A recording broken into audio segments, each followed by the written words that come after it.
Olá, gente. Bem-vindos a mais uma live da Sociedade de Reumatologia do Rio Grande do Sul. Hoje a gente vai falar sobre dores articulares na infância, na adolescência, e a gente tem uma convidada muito especial, que é a doutora Maria Mercedes Picarelli. Ela é professora assistente da Escola de Medicina da PUC do Rio Grande do Sul. Além disso, ela é coordenadora no ambulatório de reumatologia pediátrica do Hospital Moinhos de Vento e ainda é mestre em ciências médicas pela PUC. Ela já entrou aqui, para a gente não perder tempo, eu vou solicitar que ela entre na nossa... Vamos ver se ela consegue nos aceitar. Oi, Maria. Olá, Fernanda. Tudo Tudo bom? bem? Que alegria pelo convite de poder participar. Que bom, Maria. Eu já te apresentei aqui, né, como reumatologista pediátrica do Hospital Moinhos de Vento, e ainda você coordena, você coordena um outro ambulatório na PUC também? Então, coordenava o ambulatório da PUC até o fechamento da unidade materno-infantil. Daí, atualmente, a gente não tem mais esse ambulatório na PUC funcionando. Agora nós temos no Moinhos de Vento. Que bom. Maria, as dores articulares na infância, elas são bastante comuns, né? Assim como outras queixas, como dores de cabeça, dores abdominais. Perfeito. Mas muitas vezes essas dores são dores benignas. E para a gente começar e contextualizar todas essas doenças, né, Uhum. reumáticas que acontecem na infância, eu gostaria de te perguntar quando que um pai, uma mãe, até mesmo um professor pode se atentar que essas dores não são comuns, que essas dores não são benignas, que elas precisam procurar um reumatologista pediátrico. Perfeito, Fernanda. Essa é uma excelente pergunta. Na verdade, eu acho que essa é a pergunta da live, né?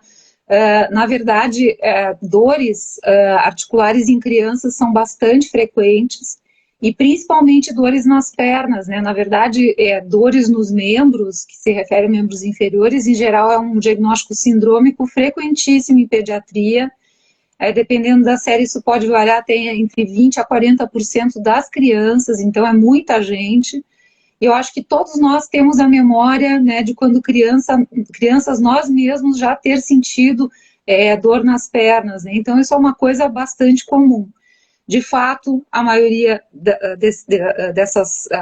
dessas dores, elas têm uma origem benigna, e aí a gente vai se atentar para situações que precisam de avaliação, que precisam de um olhar do médico, que precisa de uma investigação, principalmente quando a gente tem dor persistente.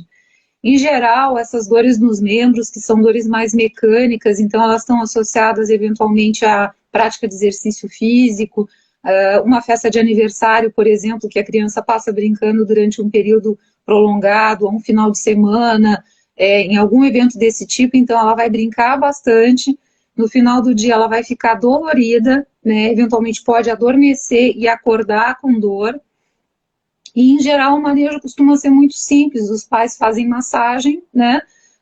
E, eventualmente, um uso de analgésico simples, e isso é o suficiente. A criança volta a adormecer e acorda no dia seguinte sem ter problemas maiores, se desenvolve normalmente, não tem nenhuma limitação funcional.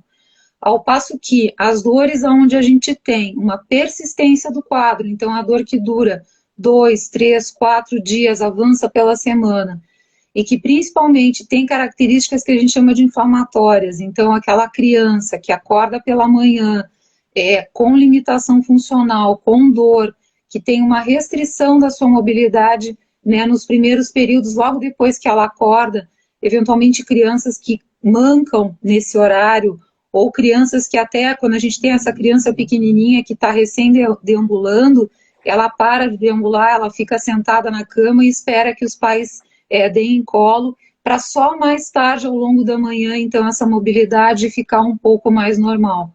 Bom, nessa situação, então, aí a gente tem uma situação que precisa ser olhada com maior atenção. Aqui existe um risco, então, de doença autoimune, inflamatória, que tem um potencial de provocar dano articular permanente na criança, né? E aí precisa realmente de fazer uma avaliação. E a outra situação seria aquela dor que dói o tempo todo, né? Que dói de dia, que dói de noite, que não tem rigidez. Bom, aí a gente pode até ter situações mais graves, como leucemias e outras patologias mais severas. Isso. A Marta, que entrou aqui na nossa live, ela deixou uma pergunta na nossa caixinha de perguntas, Perfeito. fazendo a seguinte interrogação: crises de dores articulares e dores abdominais, elas se referem principalmente a que patologias? É possível correlacionar dores articulares e abdominais numa mesma doença? Com certeza, obrigada pela pergunta, Marta. Sim, a gente tem várias situações onde isso poderia aparecer de forma casada, né? Então, pensando, por exemplo, principalmente já não em crianças tão pequenas, mas, por exemplo, pacientes que têm a doença autoimune do intestino, né? Então, pacientes que têm doença intestinal inflamatória, que pode ocorrer com artrite junto, então isso ocorre na infância, isso é uma situação onde a gente deve se lembrar. Se a gente pensar em crianças um pouco menores, então, onde tem principalmente sintomatologia febril, mas que pode ter dor articular junto, a gente pode pensar em serosites que estão presentes em quadros como artrite juvenil sistêmica, então seria uma outra situação onde a dor abdominal pode estar presente. E a gente tem doenças mais raras também, né? A Fernanda é craque nessas doenças, porque volta e meia ela me manda uma criança com esse diagnóstico, e em geral tá certo, né? Que é a febre familiar do Mediterrâneo, né? Então é uma doença autoinflamatória, não autoimune, onde a criança ela inflama espontaneamente, e aí ela pode ter também inflamação da membrana do abdômen, e isso tem, então, correr junto, então, dor articular e dor abdominal. Então, essa dobradinha é uma dobradinha de interesse para o reumatologista, com certeza. Isso, se a criança aparecer com essas duas manifestações, isso deve ser investigado. Até o lúpus, né, Maria Mercedes, que é mais raro em Perfeito, criança, né, mas que também perfeito. pode dar. Então, o diagnóstico diferencial desses dois sintomas é bastante amplo, né, e merece uma investigação, Perfeito. um exame clínico, né, uma anamnese bem feita associada a exames laboratoriais, porque nenhuma nem outra coisa faz diagnóstico sozinho, ou seja, um exame só não faz diagnóstico, assim como apenas esses dois sintomas pode confirmar qualquer tipo de diagnóstico, né? Perfeito, E as, dor... essa colocação está perfeita. Uhum. e as dores do crescimento, Maria Mercedes, quando que uma dor articular, quando que uma dor em membros, ela quais são as características das dores do crescimento? Quando que o reumatologista, ou o próprio clínico pode dizer, olha, esse paciente não te preocupa que a dor do crescimento vai passar. Como é que são essas características dessas dores? Então, perfeito. Então, assim, dentro desse guarda-chuva, né, do diagnóstico sindrômico das dores dos membros, então a gente tem síndromes de hipermobilidade e dor do crescimento como os principais diagnósticos, tá? E aí, assim, a dor do crescimento, a princípio, é uma terminologia que parece inadequada, porque a princípio a gente não tem dor para o músculo crescer, para o osso crescer, para as estruturas ligamentares crescerem, então isso não existe, né? Então, essa nomenclatura, ela remete a essa ideia, mas essa é uma ideia que está errada, né? E assim, o que acontece? Em geral, quando a gente tem síndromes de hipermobilidade, o frequente é, meu filho, toda vez que faz atividade física mais intensa, ele tem dor noturna, né? Ele tem dor no final do dia, né? Em geral, a dor do crescimento, ela não tem essa associação tão clara. Então, é uma dor que se apresenta, em geral, no final do dia. É muito frequente a gente ouvir o relato de que a criança adormece, acorda chorando, e essa dor, ela tem uma apresentação intermitente, ou seja, ela aparece de vez em quando, ela não aparece continuamente ao longo dos dias. Então, assim, isso pode aparecer uma vez por mês, intervalos maiores, menores, eventualmente momentos semanas onde isso parece um pouco mais frequente, depois volta a espaçar, e aí demanda essa atenção dos pais, né? Em geral, a mãe e o pai vão até o leito da criança, e aí tem justamente essa forma de se comportar, né? A gente faz a massagem, usa um analgésico, a criança adormece rapidamente e acorda no dia seguinte como se nada tivesse acontecido, vai para a escola, joga, brinca, faz tudo o que precisa, não tem nenhum comprometimento do seu crescimento. Mesmo assim, nesses casos, assim, a dor do crescimento, isso é importante frisar, ela é um diagnóstico de exclusão. Então é importante também fazer os exames, né, e principalmente o raio-x aqui eu considero que seria talvez a propedêutica de exame mais importante para ser feita nesse momento, e aí sim, com os exames todos normais, aí a gente aceita esse diagnóstico da dor do crescimento. E, em geral, assim, a explicação sabe que isso volta e meia muda, né, tem as modas, né, na medicina, mas que essas dores, na verdade, são dores do crescimento emocional, né, então são crianças que elas não têm uma estrutura psicológica para falar de tristezas, ansiedades, etc., e elas somatizam sintomas emocionais. E muitas vezes, ao fazer essa explicação para os pais, às vezes isso casa muito com momentos de crise, mas assim, da vida normal da criança, por exemplo, entrou na escola, nasceu o irmãozinho, a mãe foi trabalhar, então momentos de adaptação onde existe um sofrimento e aquilo, vamos dizer assim, vai para o corpo. Então, no momento que a gente avisa os pais e ocorre um movimento ali de dar mais atenção para a criança, isso costuma ter um efeito muito bom na evolução desses pacientes. É. E existe fibromialgia em criança, Maria Mercedes? Isso é uma outra Sim. pergunta que ficou na minha caixinha. Sim, gente, existe fibromialgia. Quando eu me formei, que eu estudei reumatologia pediátrica, agora o meu foco é um pouquinho mais em adulto, a gente chamava, existia uma mistura de síndrome de amplificação de dor, né, com fibromialgia e tudo mais. Como é que tá isso, assim? Como é que a gente... Não, perfeito.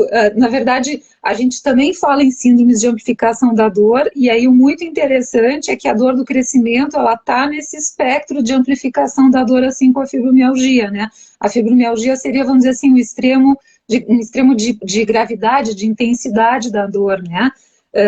Isso, felizmente, é raro nas crianças, tá, Fernanda? A gente até percebe situações, porque, assim, essas síndromes de hipermobilidade, num certo percentual, elas podem evoluir com fibromialgia, então o paciente vai hipersensibilizando, né, ele vai tendo dor generalizada, né, então nessas situações a gente pode realmente detectar essa evolução, e também eu diria que talvez o paciente mais difícil de fibromialgia na criança são crianças que têm diagnóstico de algum distúrbio psiquiátrico, de alguma doença psicológica mais profunda. Então, aí a gente também vê, assim, algumas situações mais difíceis em termos de fibromialgia, são pacientes que dão bastante trabalho, né? E na época que nós duas começamos a estudar, né, Fernanda, assim, eu me lembro que os primeiros tratamentos, né, eles diziam o seguinte para a gente, que a gente tinha que colocar as crianças para fazer exercício físico de 6 a 8 horas por dia, né? Então, ela não podia fazer mais nada, porque a gente não podia dar medicamentos, e hoje em dia, felizmente, a gente tem um arsenal terapêutico bem melhor, a gente realmente consegue, a importância do exercício, ela é capital, ela continua sendo fundamental para o manejo dessas crianças, mas agora a gente tem realmente um repertório de medicações que ajuda também, pode também ajudar bastante. Vamos falar um pouquinho de exercício? Tu recomenda atividades aeróbicas, atividades de força e resistência? Quando um paciente pediátrico pode iniciar uma academia, por exemplo, fazendo musculação? Quais são as orientações da reumatologia pediátrica com relação à atividade física na infância? Perfeito. Assim, exercício sempre. Exercício sempre. Daí depende, então, da situação. Por exemplo, um paciente que tem hipermobilidade, em geral, eles têm um tônus muscular um pouquinho menor, mais flácido, precisam ganhar força muscular, precisam ganhar tônus muscular. Bom, em tese, o exercício clássico indicado para esse tipo de paciente é natação, tá? Mas eu tenho a seguinte ideia, é muito melhor fazer alguma coisa do que não fazer nada, né? Então, assim, o sedentarismo está totalmente contraindicado nesses pacientes, então se realmente a criança diz, olha, eu odeio trabalho dentro d'água, não quero fazer natação, bom, a gente vai fazer aquilo, vai tentar achar uma atividade física, onde a gente consiga casar, né, o gosto da criança pela atividade com alguma coisa que possa desenvolver, então, o tônus muscular, a força muscular. E aí, em geral, são atividades, assim, recreativas, então pode ser o futebol, pode ser o balé, pode ser capoeira, judô, dança, bom, aí a gente tem um enorme no repertório. Em geral, eu costumo fazer uma carta para o educador físico, né, pedindo para poupar certos movimentos, então, por exemplo, as bailarinas, né, ou esse pessoal que migra aí para a ginástica olímpica, ginástica artística, ginástica rítmica, e que tem uma facilidade de alongamento, bom, esses pacientes aí a gente precisa pedir para segurar um pouquinho essa parte, porque eles já têm muita facilidade e o foco é no reforço. Então, essa é uma situação. Outras situações, por exemplo, a criança que tem inflamação, a criança que está inflamada, então ela vai se movimentar dentro daquilo que ela tolera. Não é o melhor momento para iniciar uma atividade física, mas se ela já está fazendo atividade física, ela pode manter aquilo dentro de certos limites. Também sempre conversando com o educador físico, com o treinador, enfim, a gente vai alinhavando para que ela não fique totalmente parada. E quando o processo inflamatório está em remissão, daí ela vai fazer atividade física normalmente, sem problema nenhum. Então a gente vai ajustando, né, Fernanda? Mas eu sou dessa política. Eu prefiro que faça do que não faça. E se a criança, depois de 2 meses, né, a gente, sei lá, compra os patins, compra a roupinha do judô, mas ela diz assim, eu não quero mais fazer, então paciência, muda para outra coisa e faz a criança ficar ativa. Isso é muito importante. O importante é individualizar, né, atividade física, mas também respeitar o que a criança está nos dizendo, né? Porque as crianças, elas falam e elas são muito sinceras naquilo que elas dizem, né? Muitas vezes elas demonstram, né, um certo desinteresse, muitas vezes não conseguem se expressar dizendo que não gostam, que estão com dor para fazer aquilo, mas é importante observar se a criança está conseguindo ou não aderir àquilo que foi indicado e ir ajustando, né, Maria Mercedes? Porque é importante a atividade física e também eu acho que a socialização que a atividade física traz, né, é muito importante para as crianças e para sair um pouco também da frente das telas e tudo mais, que hoje é um grande problema, né? É um grande problema. Eu acabei me esquecendo, Fernando, de te falar da questão da musculação, que eu acho que essa é uma pergunta muito importante que tu fizesse, que é a questão, então, assim, a gente tenta evitar exercícios de musculação nos pacientes que ainda não terminaram de crescer, né? Que em tese ali até os 18 anos a gente tenta evitar exercícios de carga, né? Então um reforço muscular com carga pesada a gente tenta evitar, porque justamente esse reforço muscular em excesso, ele ajuda a acelerar, né, o fechamento das cartilagens de crescimento e a gente pode inclusive impactar no desenvolvimento de estatura do paciente. Então, a gente vai liberar isso depois de uma certa idade. Então, foi uma coisa que eu acabei esquecendo de comentar. Foi ótimo. Maria Mercedes, e quais são as principais doenças crônicas, principalmente as inflamatórias nas crianças? E aí eu já abro um gancho para a seguinte pergunta. A febre reumática, ela ainda é uma preocupação? Ela ainda tem vez nos diagnósticos diferenciais? Ótima pergunta. Então, assim, para nós o mais importante, a doença crônica inflamatória mais comum é a artrite idiopática juvenil, sem dúvida nenhuma, né? Esse é o diagnóstico que mais aparece para nós nos consultórios, nos ambulatórios. Eu acho que também deve ser a tua experiência, né, Fernanda? Isso é o que geralmente acontece. Depois a gente tem alguns outros diagnósticos de preocupação. Eu diria que depois disso talvez as patologias mais comuns seriam vasculites. Então a gente tem 2 vasculites da infância, que é a vasculite GA, que a gente chamava antigamente de púrpura de Raynaud-Schönlein, que ela é muito frequente, né? É uma vasculite sazonal, ela está associada a infecções respiratórias, então, e se vê com muita frequência no nosso meio, e a vasculite de Kawasaki, né? E atualmente a gente vive assim, eu digo para os pacientes, a gente está andando de carro e trocando pneu furado ao mesmo tempo, né? Que é a questão da Covid. A gente está vendo muitos casos pós-Covid, não pós-vacina, gente, mas pós-Covid, de síndromes inflamatórias, então síndromes que simulam Kawasaki, síndromes febris, diagnósticos de outras vasculites. Então, assim, isso tem sido um ponto de interesse para esse momento. Depois a gente tem doenças que são muito importantes, porque elas têm muito dano cumulativo, mas que felizmente na infância elas são raras, como o lúpus, por exemplo, a dermatopolimiosite. Então são situações que felizmente são raras, mas quando elas estão presentes, elas realmente têm um potencial de dano muito importante. Eu te diria que esse seria assim o grande espectro, né, onde a gente costuma trabalhar.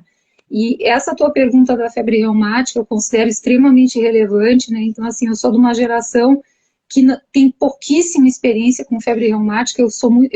Ao longo da minha vida, eu fui muito mais chamada para desfazer os diagnósticos de febre reumática do que para confirmar diagnóstico de febre reumática, né? Só que a febre reumática ela está passando por um momento de transição. Então, assim, a gente tem no mundo inteiro, né, a publicação de novos critérios, né, que divide, então, as populações em populações de alto risco e baixo risco. Nas populações de alto risco, onde o Brasil entraria, então a gente está vendo, assim, que aqueles critérios antigos, clássicos, né, então, para o reumatologista, que aquela síndrome, uma das primeiras síndromes que a gente aprende quando estuda reumatologia, né, então, da poliartrite migratória aguda, né, que é uma síndrome clássica da febre reumática, então, isso nas populações de alto risco já não é mais assim. Então, a gente tem, por exemplo, a presença do anti-inflamatório, né? Toda mãe tem um frasquinho de alívio em casa porque é maravilhoso para baixar a febre. E se sabe que o uso do anti-inflamatório, ele modifica a expressão da doença. Então, a gente já tem monoartrites, artralgias, né? Então, a gente tem que abrir a nossa cabeça e pensar em febre reumática em outras situações.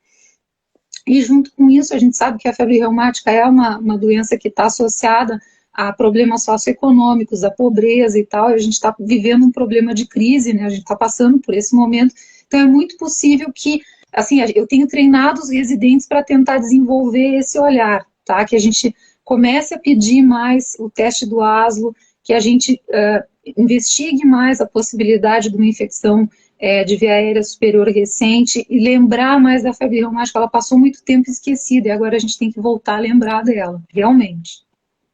Tá retornando.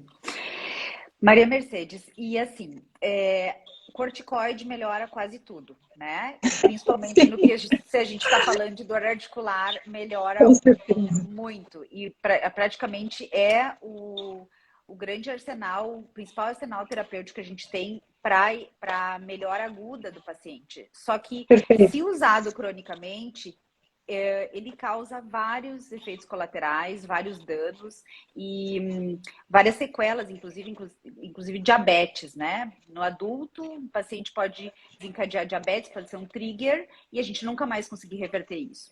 Mas particularmente na criança, a gente tem outros problemas com relação a crescimento, obesidade também. Então eu gostaria que tu nos falasse dos riscos do uso crônico de corticoide, especialmente nessa população pediátrica. E adolescentes também. Perfeito, Fernanda. Então, assim, o corticoide é uma arte, né? A gente saber indicar no momento correto, a gente desfaz a crise, apaga o incêndio, né? Devolve qualidade de vida para a criança, tira o sintoma da criança, mas o corticoide ele tem uma hora para entrar e uma hora para sair, né? Principalmente falando de doença inflamatória crônica, nunca o corticoide deve ser a terapia que vai ser utilizada sempre. A gente está sempre correndo atrás desse objetivo, né? E aí, realmente, a gente tem várias situações associadas. Então, crianças, o corticoide interfere no desenvolvimento estatural da criança, então as crianças param de crescer, a gente tem um atraso nesse desenvolvimento, a gente tem o surgimento de obesidade, do diabetes, como tu falasse, então aumenta o risco de diabetes, hipertensão também. Então, e muitas vezes a gente tem situações de doenças eventualmente raras, né? Agora me ocorre uma criança que tinha uma patologia dermatológica, em que realmente assim, a dermatologista estava tendo muita dificuldade de fazer o controle, encaminhou para a gente assistir a infusão do biológico, né? E o biológico foi que mudou, e aí quando ela chegou, ela estava sem crescer, com hipertensão, com aumento da glicemia. Então, é bem isso, assim, a gente sabe que se usar demais vai dar problema. Além da questão do diabetes, uma outra questão que eu acho muito importante na criança e que está aumentando também o nosso olhar para fazer o diagnóstico é a questão da osteoporose nas crianças. Tá? Então, a gente tem visto cada vez mais crianças com fraturas vertebrais. Eu cheguei a receber uma paciente já com fratura vertebral por uso do corticoide, porque justamente ele estava sendo usado, né, e aí ele dá uma falsa sensação de que as coisas estão arrumadas, e na verdade não é nada disso, né. Então, criar essa consciência nas pessoas é muito importante, né. Começa, mas tem que procurar tratamento logo para tirar, né.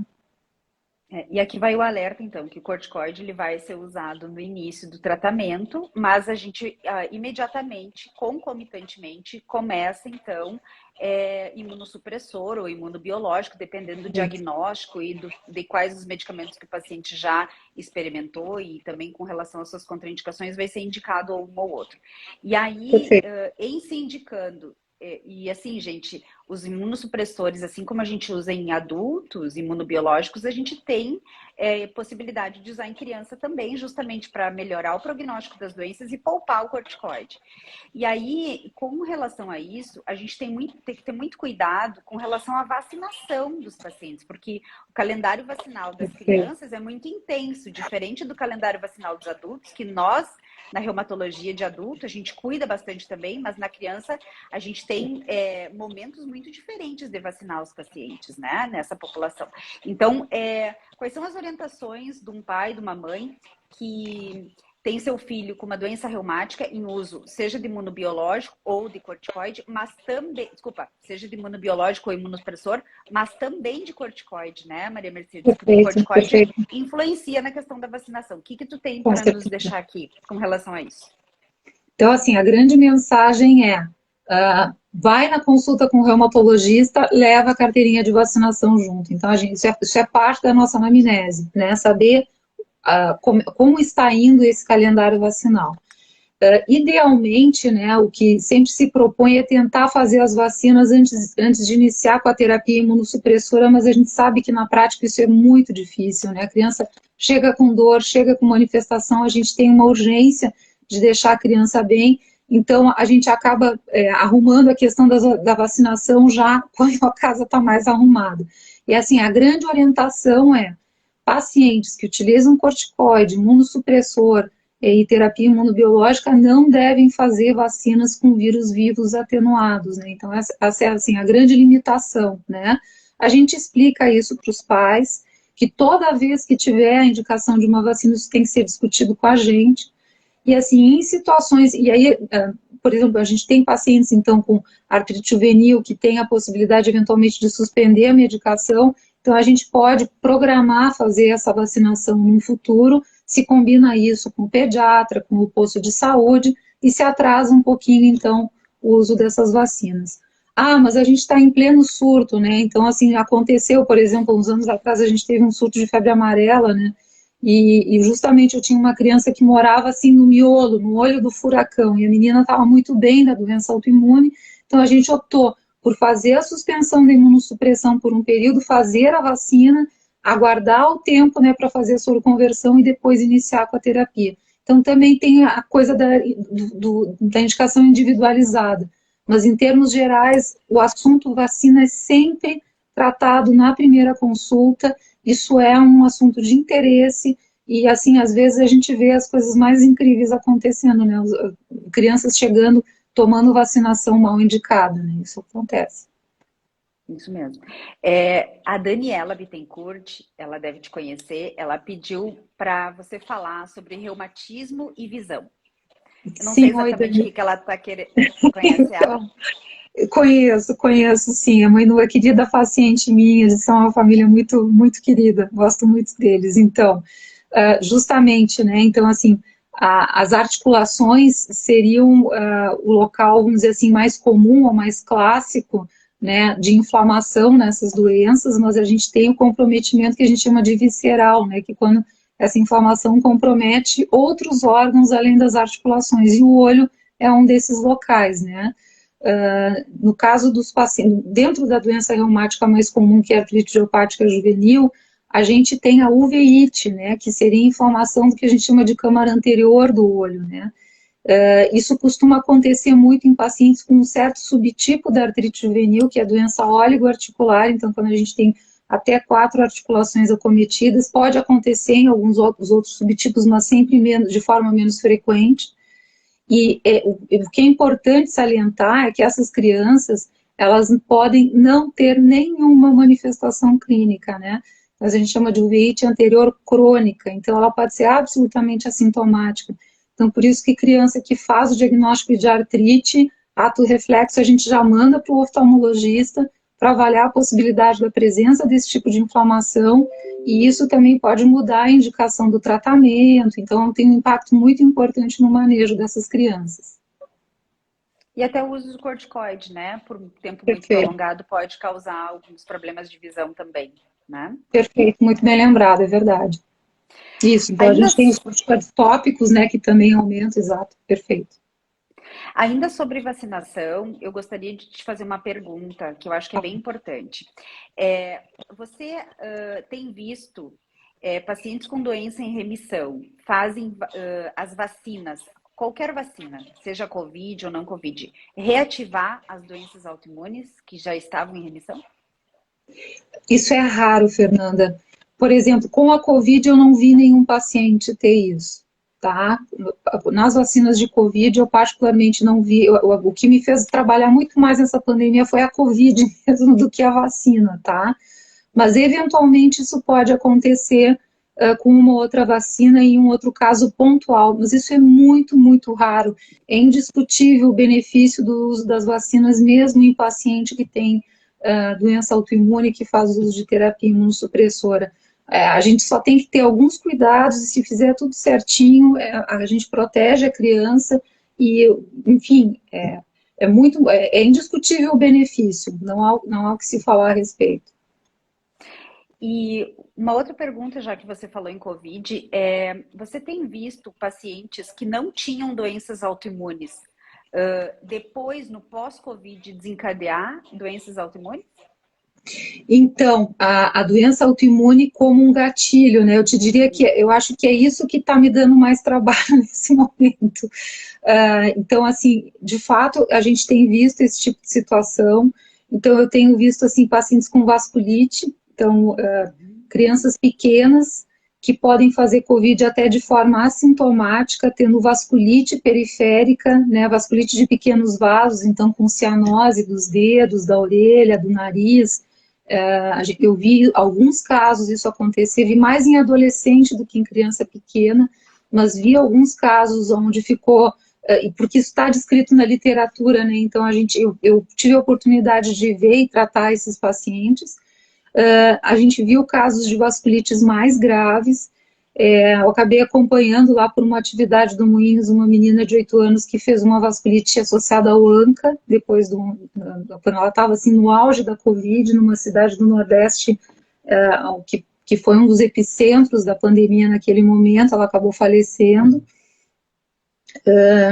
E agora eu estou tendo a oportunidade de ver duas crianças, dois meninos em idades, em faixas etárias diferentes, que tiveram quadros tipo artrite juvenil sistêmica, onde provavelmente o gatilho foi uma infecção por Covid. Então, eu tenho visto isso.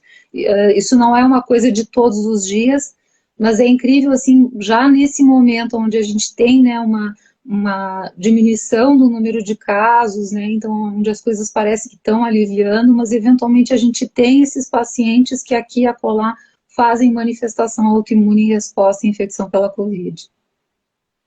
Dentro da reumatologia de adulto, a gente tem visto, né, além das vasculites, casos até de lúpus em pessoas em mulheres mais idosas, né, artrite reumatoide, Típico, né?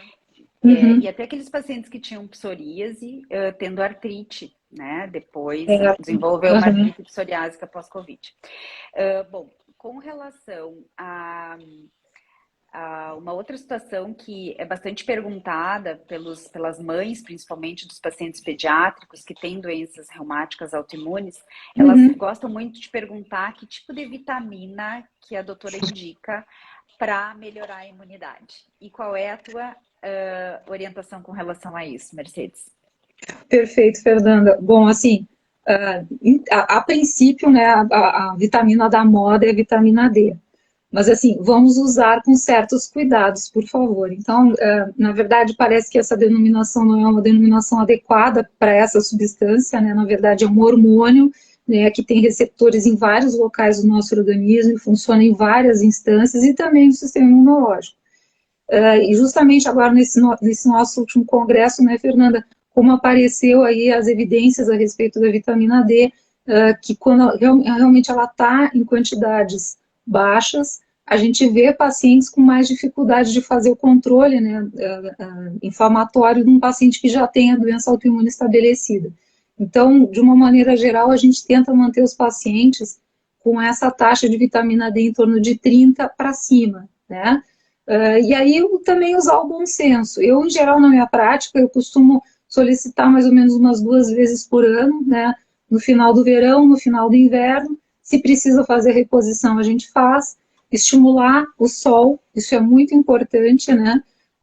E a princípio, assim, quando a gente começou a estudar vitamina D, eu me lembro muito dessa fala, assim, que não adianta usar o protetor solar e tal, e atualmente parece que não é bem assim. O protetor solar permite que a gente permaneça mais tempo no sol, então usa o protetor solar e vai brincar no sol, né?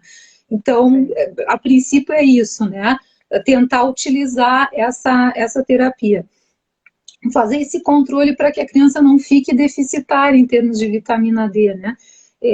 E uma outra situação que também se fala bastante aqui na reumatologia pediátrica é a questão dos probióticos, né? Então, a princípio, assim, tem muita pesquisa a respeito, isso ainda não tem desdobramentos em intervenção na nossa rotina, né? Mas isso é uma área que o pessoal tem esperança que venha, assim, alguma ideia interessante em termos de intervenção, terapia, prevenção. Então, vamos ver o que vai aparecer aí, né? E a vitamina S? Então, essa é a melhor de todas. Então, isso é muito interessante, né? Então, de fato, assim, as crianças que são criadas em ambientes extremamente assépticos, então, assim, aquela coisa que toda mãe faz, né? Evita o contato da criança com a sujeira, limpa tudo, né? Então, assim, a gente sabe que isso tem a tendência justamente a desenvolver fenômenos alérgicos e autoimunes, então a gente justamente deixa se sujar, não precisa ficar estressado, né? Tem que passar a ideia que isso de certa forma é protetor. E há alguns anos atrás eu vi uma aula maravilhosa do pesquisador nosso aqui do Recife, né, onde ele conseguiu isolar uma proteína do ascaris e fez a injeção dessa proteína num joelho de ratinho e ele desinflamou, ele mostrou as fotos, ele desinflamou o joelho do ratinho com...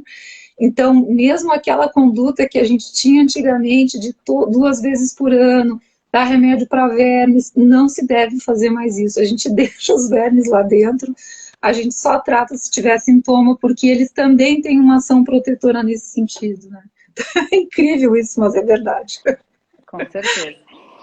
Maria, a gente está conversando aqui para esclarecer, né, pais, familiares, professores, sociedade em geral, sobre a importância do diagnóstico precoce, do diagnóstico quanto antes das dores, das doenças reumáticas, né?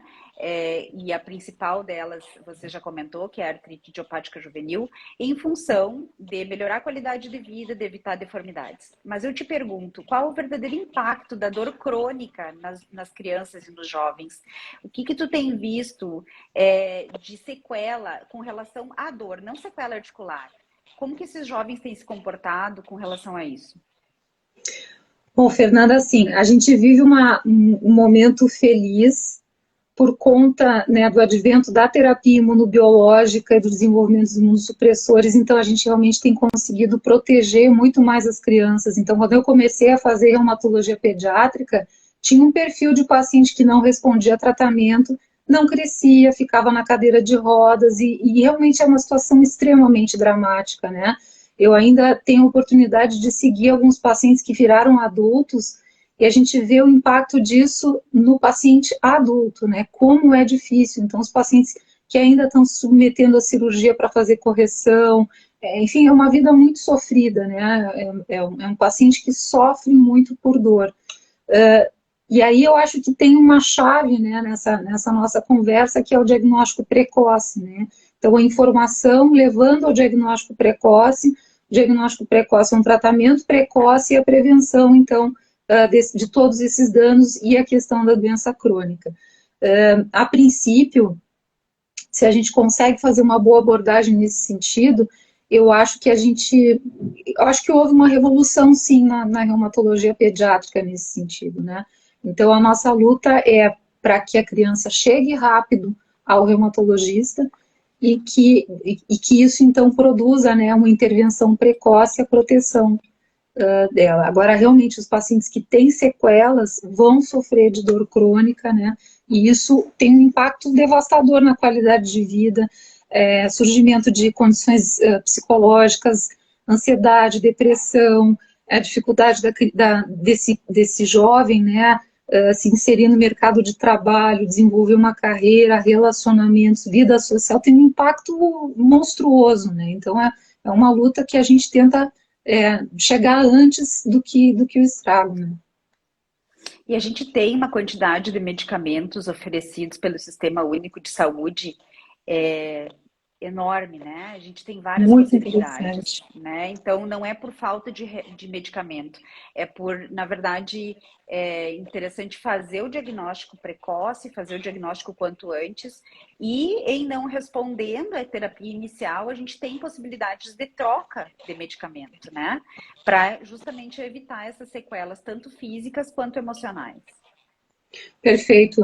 O SUS, nesse sentido, realmente ele consegue dar uma possibilidade da gente oferecer terapias, sério, Fernanda, assim, que está alinhado com o que se faz em outros lugares do mundo, como Europa, Estados Unidos, né? Então, a gente tem a possibilidade de oferecer, no momento que o médico indica, né, facilitar o acesso desse paciente via sistema único dessas terapias. Então, é isso, procurar o atendimento e procurar as terapias, é isso. Maria Mercedes, eu quero te agradecer. Eu acho que as considerações finais eu gostaria que tu deixasse aqui para os pais, para os tios, para os avós, para os familiares e até para professores, né? Porque às vezes os professores é que estão muito mais com as crianças do que os próprios pais, que mal veem elas durante a manhã ou no final da noite, quando já chegam do trabalho, elas já estão dormindo. Então, eu gostaria que tu deixasse aqui os principais alertas e as últimas considerações antes de a gente encerrar. Então, eu acho que a ideia da Fernanda de fazer essa live é muito importante, né? Uma maneira de disseminar o conhecimento entre a população. Então, eu acho que está de parabéns a Fernanda, a Sociedade de Reumatologia. E aí, então, lembrar dessas coisas que a gente conversou durante a live, né? Então, assim, a questão da dor, né? Se a dor ficar persistente e se o professor, o pai, o avô vê que existe uma limitação funcional, aquela criança que já estava caminhando e para de caminhar, ou que tem essa atitude de mancar, né, de claudicar durante o período da manhã, presta atenção e encaminha para atendimento. E assim, eu acho muito importante também a gente passar uma ideia de esperança, né, Fernanda, porque quando os pais vêm para conversar com a gente fala no diagnóstico de reumatismo, a gente sente assim, parece que o mundo desaba, porque as pessoas têm uma ideia do paciente com reumatismo sentado na cadeira de rodas sem conseguir fazer nada na vida, e a gente vive um momento completamente diferente, a gente tem muita ferramenta para ajudar, né? Então, esperança, procurar ajuda, que vai dar certo, sim. E que reumatismo não é doença de idoso, né? Isso é uma Isso. coisa importantíssima, né? Perfeito.